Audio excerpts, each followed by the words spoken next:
नमस्कार। फिर से हम लोग आगे बढ़ते हैं क्वांटिटेटिव इंस्ट्रूमेंट के बारे में, मतलब आरबीआई का ही ये पार्ट 2 है। और जिसमें कि हम लोग देखे थे जो मात्रात्मक और गुणात्मक, तो उसमें मैंने मात्रात्मक में बैंक रेट को देख चुके थे। अभी देख रहे हैं अनुपातिक कोष प्रणाली। अनुपातिक कोष प्रणाली जो है ये आरबीआई के नीतिगत अनुपात का पार्ट है, जिसमें कि सीआरआर, एसएलआर और ओपन मार्केट ऑपरेशन को देखते हैं। तो जिनमें से अनुपातिक कोष प्रणाली की बात जो हम लोग करने वाले हैं यहाँ पे, अनुपातिक कोष प्रणाली। अनुपातिक कोष प्रणाली में दो टर्म आता है।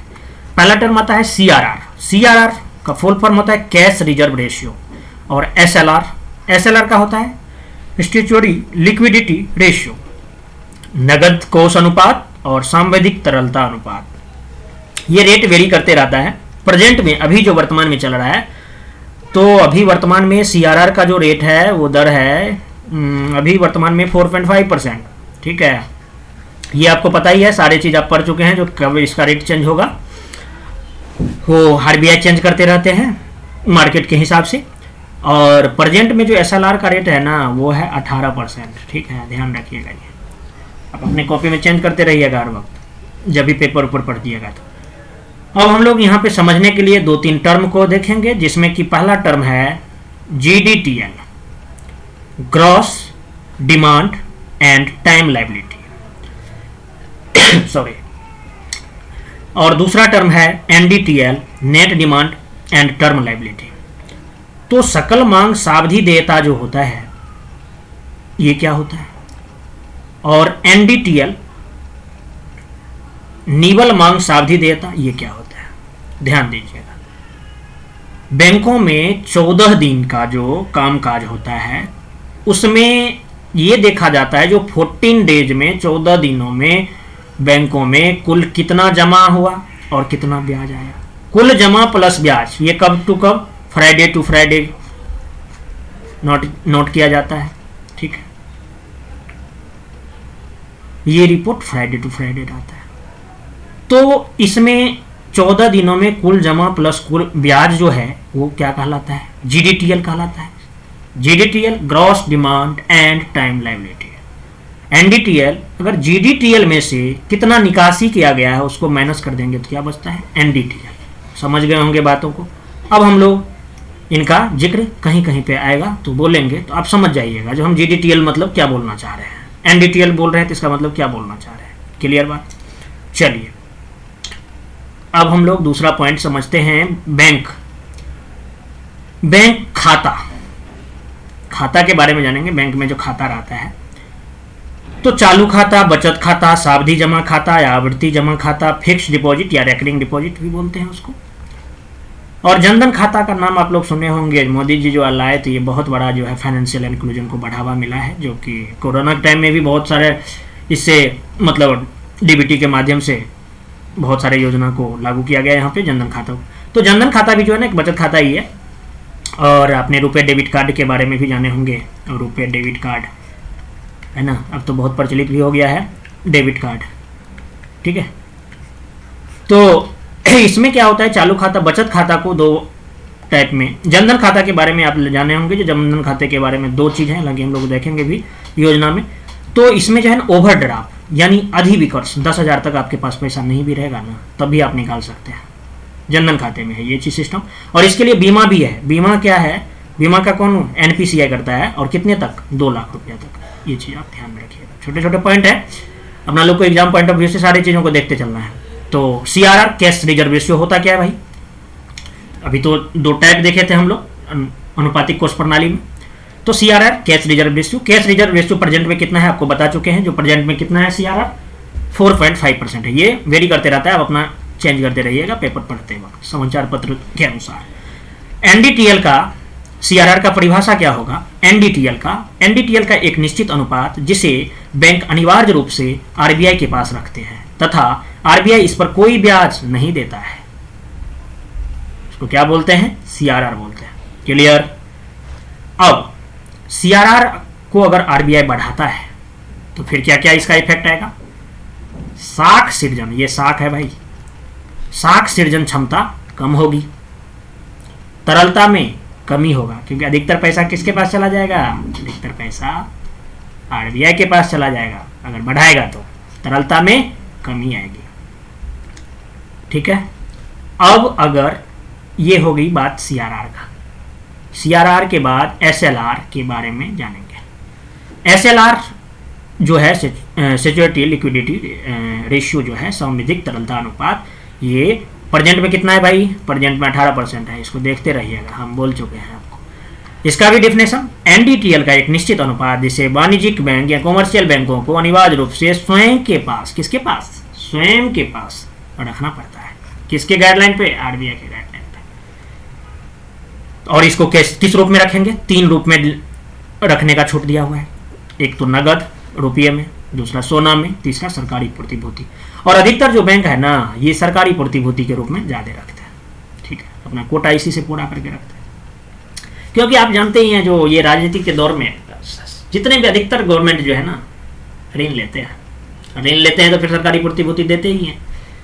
तो ये लोग अपना मतलब आरबीआई के गाइडलाइन को भी पूरा कर लेते हैं, प्लस जो है लोन से ब्याज भी कमा लेते हैं। अब इसका इफेक्ट हम लोग जानेंगे। जो एसएलआर में अगर वृद्धि करेंगे तो इसका क्या इफेक्ट आएगा? एसएलआर में वृद्धि होगा तो बैंक की साख सृजन क्षमता घट जाएगी, बाजार की तरलता में कमी आ जाएगी। सीआरआर दोनों में बात वही आ रहा है, ध्यान रखिएगा। अब हम लोग बात करते हैं ओपन मार्केट ऑपरेशन, खुले बाजार की क्रिया को देखते हैं। खुले बाजार की क्रिया कौन करता है भाई? आरबीआई। कैसे करता है? आरबीआई जो है ना, सरकारी प्रतिभूति के माध्यम से, सरकारी प्रतिभूति का क्रय और विक्रय, अब क्रय कब करेगा भाई और कैसे करता है ये? इसके लिए ई कुबेर पोर्टल बना हुआ है। फ्री टाइम में कभी ये सब सर्च करते रहिएगा, है ना। लेकिन देखिएगा वहीं पे बगल में खुलते रहता है शेयर मार्केट वाले, उसमें मत फंस जाइएगा। तो सरकारी प्रतिभूति क्रय विक्रय जो ई कुबेर पोर्टल पर करता है, जिसमें बाजार में विक्रय कब करेगा? जब बाजार में तरलता क्या बढ़ाना रहेगा, बाजार में तरलता बढ़ गया रहेगा। कब बढ़ता रहेगा भाई? जब मुद्रास्फीति, पैसा अगर मार्केट में ज़्यादा रहेगा मुद्रा, तो कौन सा? मुद्रास्फीति ही रहता है। उसको दूर करने के लिए क्या करता है? सरकारी प्रतिभूति को बेचना शुरू कर देता है। बेचना शुरू करेगा तो लोगों क्या करेगा? लोग जो है सरकारी प्रतिभूति को खरीदेगा, और जिससे क्या है, मार्केट से पैसा किसके पास जाएगा? आरबीआई के पास जाएगा। क्लियर बात? और आरबीआई जो है, आरबीआई प्रतिभूति का विक्रय करता है। प्रतिभूति का विक्रय करता है कब? जब पैसा, तो आरबीआई जो है प्रतिभूति का विक्रय करता है, जिससे पैसा जो है कहाँ चला जाता है? आरबीआई के पास चला जाता है। और कब करता है भाई? मुद्रास्फीति को दूर करने के लिए। ध्यान रखिएगा इन चीज़ों को। अब अगर हम आपसे बात करें जो मुद्रास्फीति तरलता को नियंत्रित करने के लिए आरबीआई बाजार में सरकारी प्रतिभूति का क्या करता है भाई? तो विक्रय करता है। समझ भी गए होंगे आप पूरा ये ग्राफ से। नेक्स्ट, ये जो है ना, अगर आप एक छोटा छोटा पॉइंट को समझ जाएंगे बहुत इजी लगेगा, मजा आ जाएगा पढ़ने में।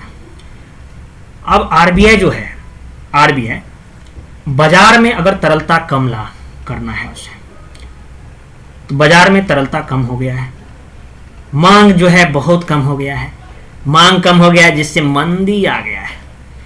इसको दूर करने के लिए आरबीआई क्या करेगा? जितना भी प्रतिभूति दिया हुआ है उस सबको क्रय करना शुरू कर देगा। क्रय करना शुरू कर देगा, आरबीआई पैसा उछलने लगेगा मार्केट में। जाओ भाई पैसा जाओ, तो मार्केट में क्या होगा? पैसा बढ़ जाएगा। पैसा बढ़ जाएगा तो मंदी के दौर से उभरने लगेंगे। क्लियर बात? यानी ध्यान रखिएगा, जो मंदी और अपस्फीति को दूर करने के लिए आरबीआई बाजार से सरकारी प्रतिभूति का क्या करता है? क्रय करता है। मुद्रास्फीति को दूर करने के लिए विक्रय करता है। ये दोनों बात क्लियर। नेक्स्ट, तो हम लोग सीआरआर एसएलआर को देख लिए। अब नेक्स्ट देखते हैं repo rate. Next, repo rate. Repo rate बोलते हैं वह दर जिस पर आरबीआई बैंकों को अल्पकालीन यानी 1 से 90 दिन के लिए ऋण देता है। ठीक है, इस रेट के बारे में हम बात इसलिए नहीं करेंगे क्योंकि ये वेरी करते रहता है। आप चेक कर लीजिएगा, उसके बाद अपना लिख लीजिएगा। ठीक है, तो आरबीआई जो है ये बैंक को रिजर्व रेट, रेपो रेट में क्या होता है, आरबीआई बैंक को 1 से 90 दिन के लिए ऋण देता है, और मैक्सिमम केसेस में कितने दिनों का देता है भाई, 21 दिनों का, ये ध्यान रखिएगा, ठीक है। अब बात आता है रिवर्स रेपो रेट। ध्यान रखिएगा, छोटे छोटे पॉइंट है, बस समझने वाला है ग्राफ से। रिवर्स रेपो रेट, तो रिवर्स रेपो रेट जो है, रिवर्स देख ही रहे हैं, रिवर्स उल्टा, बैंक जो है किसको, आरबीआई को उधार देता है। वह दर जिस पर बैंक आरबीआई को अल्पकालिक उधार देता है, बट लेकिन इसका वास्तविकता कुछ और है। बुक ऐसे लिखता है, लेकिन वास्तव में इसको समझिएगा ना तो ऐसे होगा, जो बैंक अपनी अतिरिक्त जमा को दैनिक आधार पर आरबीआई में जमा कर देते हैं, ठीक है। और ये रेट जो है कम रहता है। कम क्या रहता है, जब भी अब जो वो रेट रहेगा, जैसे वो 4% है वर्तमान में, तो ये वर्तमान में 3.5% रहेगा, यानी हर वक्त जो है ना रिवर्स रेपो रेट 0.5% क्या रहेगा, लेस रहेगा, कम रहेगा। ध्यान रखिएगा इन चीज़ों को। क्लियर ये बात। नेक्स्ट हम चर्चा किए थे ओपन मार्केट में एमएसएफ के बारे में, मार्जिनल स्टैंडिंग फैसिलिटी, सीमांत सुविधा दर। इसको जो है ना एक रात की उधारी भी कहा जाता है। इसमें रेपो दर के अतिरिक्त ब्याज लिए जाते हैं। रेपो दर का जो ब्याज है वो तो लेगा ही लेगा, इसके अतिरिक्त भी ब्याज लेगा, पेनल्टी दर भी बोलते हैं। केवल अनुसूचित वाणिज्यिक बैंक उधार ले सकते हैं।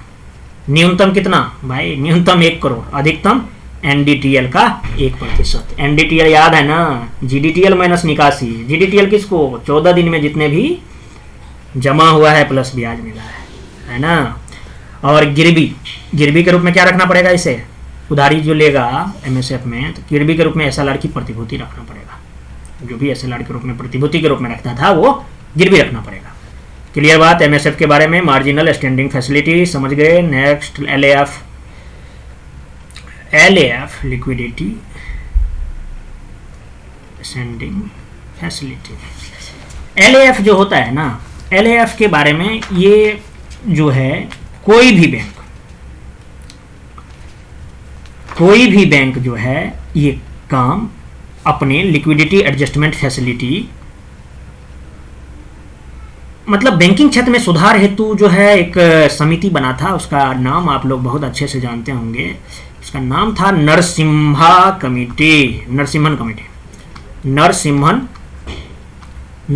कमेटी बना था, नरसिम्हन समिति।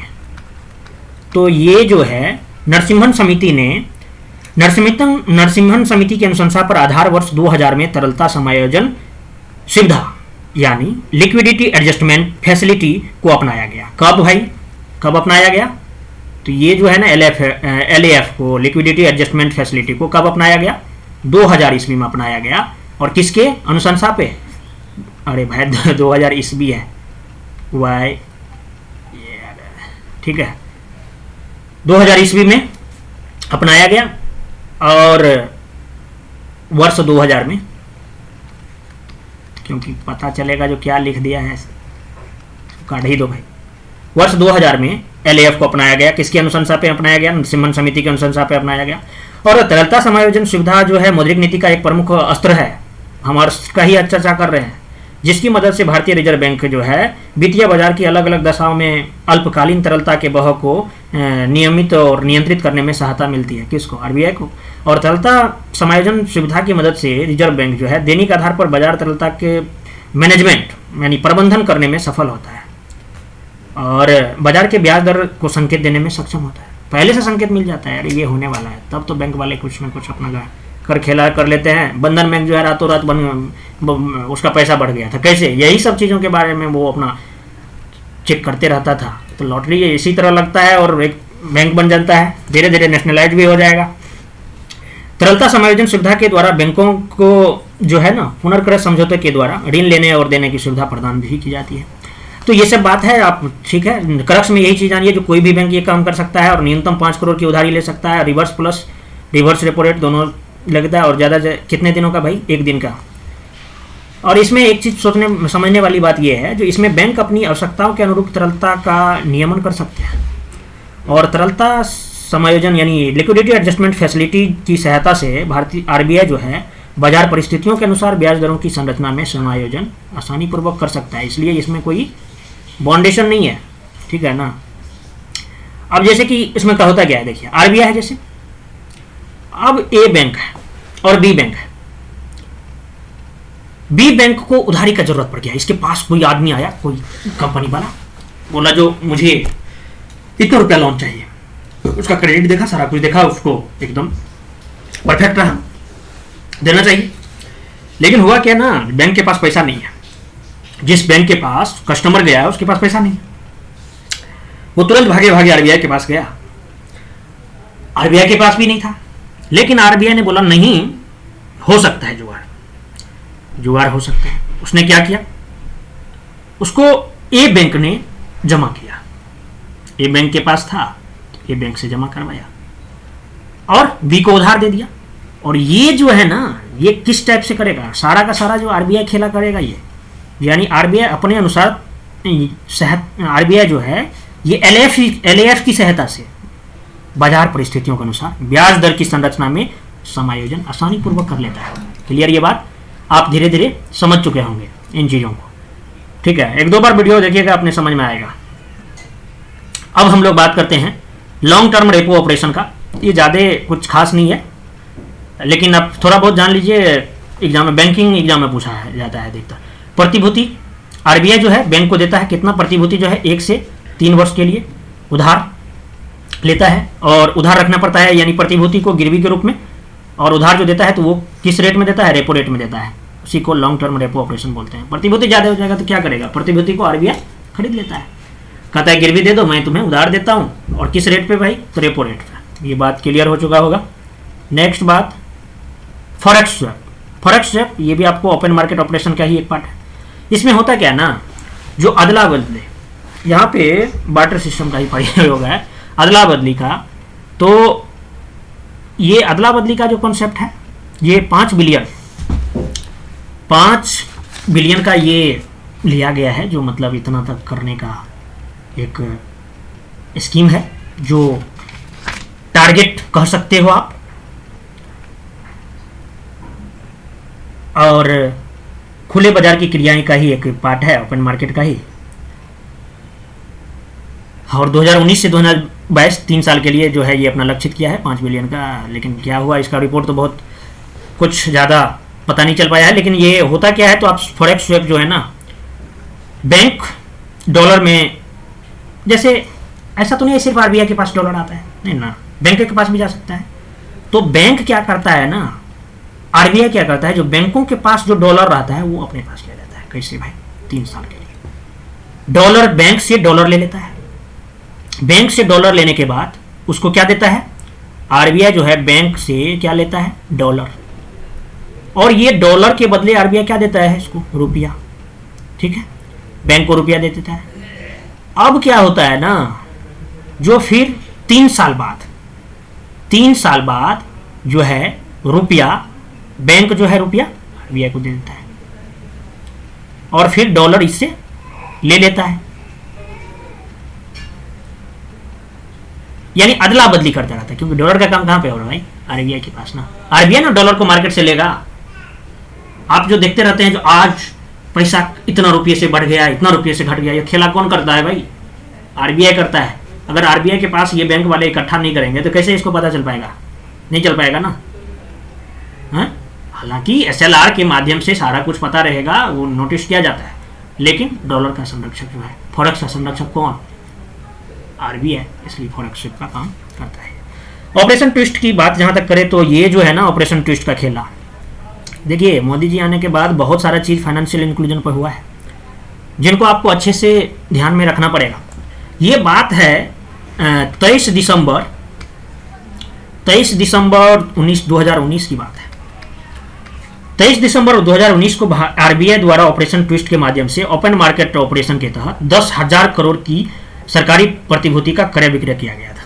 सरकारी प्रतिभूति का 10,000 करोड़ का क्रय विक्रय किया गया था, खरीदा गया और बेचा गया। और फिर क्या हुआ ना, जो अब क्रय विक्रय करेगा तो अल्पकालिक प्रतिभूति 1 वर्ष से कम, दीर्घकालिक प्रतिभूति 1 वर्ष से ज्यादा के लिए किया गया था। तो ये सारे चीज के बारे में जो है 10,000 किया गया। इसके अंतर्गत आरबीआई जो है 10 वर्ष 2019 में किया, 10 साल के लिए। तो 2029 में परिपक्व हो रहे जो भी 10,000 करोड़ का के 6.45% ब्याज दर वाले 6.45% ब्याज दर वाले बॉन्ड जो है को खरीदेगा।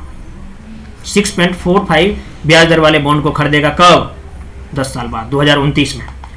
और ये सरकारी बॉन्ड 10 वर्ष की लंबी अवधि वाले दीर्घकालिक बॉन्ड हैं, आपको बताया ही, दीर्घकालिक प्रतिभूति का 1 वर्ष प्लस में। और इसके साथ ही आरबीआई 2020 में जो परिपक्व हो रहा था उसको 10,000 करोड़ की सरकारी बॉन्ड का विक्रय भी करेगा, उसका विक्रय भी करेगा, ये भी देख लीजिए।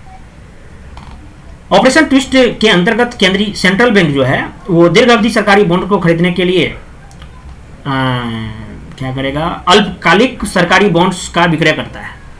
यह अल्पकालिक सरकारी बॉन्ड जो रहता है, देखिए आप ही बताइए, जो बड़ा चीज को लेगा तभी तो उसके पास ज्यादा पैसा दिन टिक पाएगा। तो ये क्या करता है? अल्पकालिक वाले को बेच देता है और दीर्घकालिक वाले को खरीदता है। तो दीर्घकालिक वाले को खरीदता है, लेकिन गलत। बहरहाल बात ये आता है ऑपरेशन ट्विस्ट की, जो शुरुआत जो है 1961 में ही, ये देखिए अधिकतर चीज दूसरे देश में चल रहा होगा तो अपने देश में अप्लाई करते हैं उसको। मेन काम तो यही हो रहा है ना आईएएस लोगों का। तो 1961 में ये जो ऑपरेशन ट्विस्ट का कॉन्सेप्ट था, ऑपरेशन ट्विस्ट का कॉन्सेप्ट ये 2019 में मोदी जी लाए। लेकिन ये कॉन्सेप्ट कहां से लाए भाई? तो शुरुआत जो है ना इसका 1961 में, 1961 में अमेरिका, 1961 में अमेरिका के फेडरल रिजर्व बैंक द्वारा जो है फेडरल रिजर्व बैंक द्वारा मौद्रिक नीति के एक उपकरण के रूप में किया गया था। और इसको देखा, अच्छा फीडबैक आया था, तो जिसके बाद जो हम अपने इंडिया में भी इस चीज को लागू किया गया, जो कि प्रचलन में है। आप देखिए 2029 में क्या होता है। 2020 वाला तो डाटा से कुछ ज्यादा पता नहीं पड़ा, क्योंकि दीर्घकालिक अवधि का जो रहता है उसमें रिटर्न ज्यादा रहता है, तो इस चीज को अप्लाई किया गया है। तो अब हम लोग इस क्लास को यहीं तक बैंड अप करते हैं, फिर मिलते हैं अगले लेक्चर में, जिसमें कि पूरे बैंकिंग प्रणाली को, भारत में बैंकिंग प्रणाली, बैंकिंग का क्या सिस्टम है, कैसे चल रहा है, इन सारे भी चीजों को डिटेल में जानेंगे। तब तक के लिए धन्यवाद।